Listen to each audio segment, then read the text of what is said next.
আমের আচার না, মানে সব টাইপের আচার হচ্ছে ওনারা সেন্ড করেছিল আমাকে।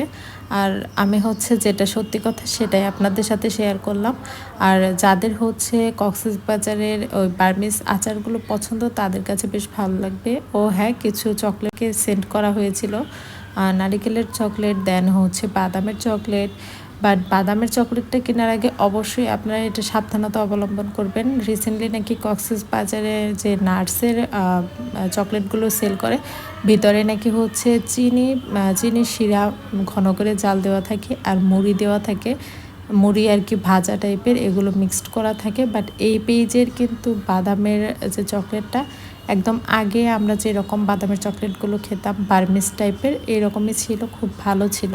তো সে কারণে হচ্ছে বলছি, যারা এখন পর্যন্ত বার্মিজ আচারগুলো কখনো অনলাইন পেজ থেকে নেননি, আপনারা এই পেজ থেকে নিয়ে দেখতে পারেন। আর আচারগুলো বেশ ভালোই ছিল, প্লাস চকলেটগুলো কিন্তু বেশ ভালো ছিল। আর এই পেজের ওনার আপুর বিহেভিয়ারও অনেক ভালো। আপনাদের যে কোনো প্রবলেম যদি দেখা যায় যে প্যাকেটিংয়ে কোনো প্রবলেম হওয়ার কারণে বা আপনারা বায়ানি চান, যদি কোনো আচার খারাপ পান, তো আপনারা যদি হচ্ছে ওনাদের সাথে শেয়ার করেন, অবশ্যই ওনারা কিন্তু চেঞ্জ করে দেবে, কোনো সমস্যা করবে না এক্ষেত্রে। তো সে কারণে আর কি আপনাদের সাথে শেয়ার করলাম যে যাদের হচ্ছে বার্মিজ আচার খাওয়ার ইচ্ছা আছে তারা হচ্ছে আপুর পেজটা ভিজিট করতে পারেন।